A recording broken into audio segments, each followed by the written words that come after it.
The old abandoned asylum stood as a skeletal monument to madness, as a haunting silhouette against the twilight sky. Urban legends painted it as a place where shadows clung to walls and whispers echoed through the empty corridors. Intrigued by the macabre, I decided to explore it. It was a mistake.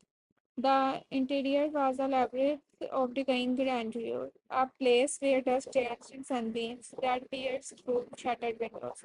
The silence was deafening, punctuated only by the creak of old boots and the distant hoot of an owl.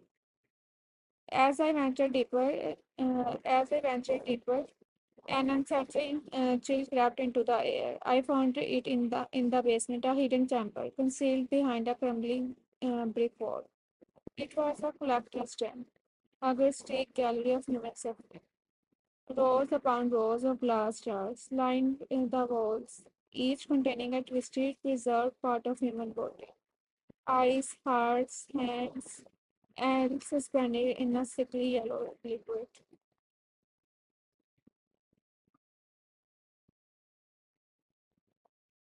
The air was thick with the scent of dormal and decay. I felt a surge of nausea. The jars were arranged with meticulous care, as if each piece was a masterpiece in a macabre art gallery. There were no labels, no explanations, just a chilling display of human anatomy. Then I noticed it. In the center of the room, on a pedestal was a single perfect human heart. But it wasn't still. It pulsed slowly, rhythmically, as if alive. A low pedal chuckle echoed through the chamber. I turned to face the source. A figure stood in the shadows, its form indistinct, and two glowing eyes pierced the darkness. It was then I realized the true horror of the place. The collector was still there, tending to his Scottish collection, and it had seen me. Panic surged through me as I fumbled for my phone, the only source of light in that subterranean hell. The beam cut through the darkness, illuminating the creature's soul. It was humanoid, yet twisted, with elongated limbs and a face that defied description. A mask of horror with eyes and that burned like embers. The flutter died. I stumbled backward, the phone clattering to the ground. In the ensuing chaos. I managed to escape the chamber, but the creature was close behind it. Its inhuman speech echoed through the abandoned asylum as I sprinted down the decaying corridors. The world outside was a stark contrast to the horrors within. The sun was setting, casting long, eerie shadows. I burst out into the open air, gasping for breath. But the relief was short-lived. The collector was there, standing at the silence and still against the fiery sky. Its eyes, two burning coals in the twilight, seemed to promise a slow and agonizing demise.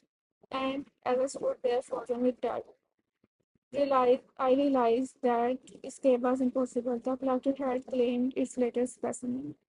The creature took a step forward. Its inhuman gait, a macabre dance of death. The world seemed to slow as its shadow loomed over it.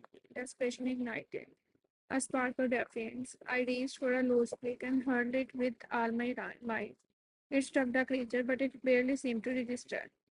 With with a roar that echoed through the twilight, the collector charged. I turned and ran, my legs pumping in pistons. The asylum's decaying corridors seemed to stretch, endlessly a labyrinth of fear. But I knew I couldn't hide forever. The creature's footsteps pounded behind me. A relentless drumbeat of terror. I could feel its hot breath on the back of my neck. Panic turned to despair as I realized my fate.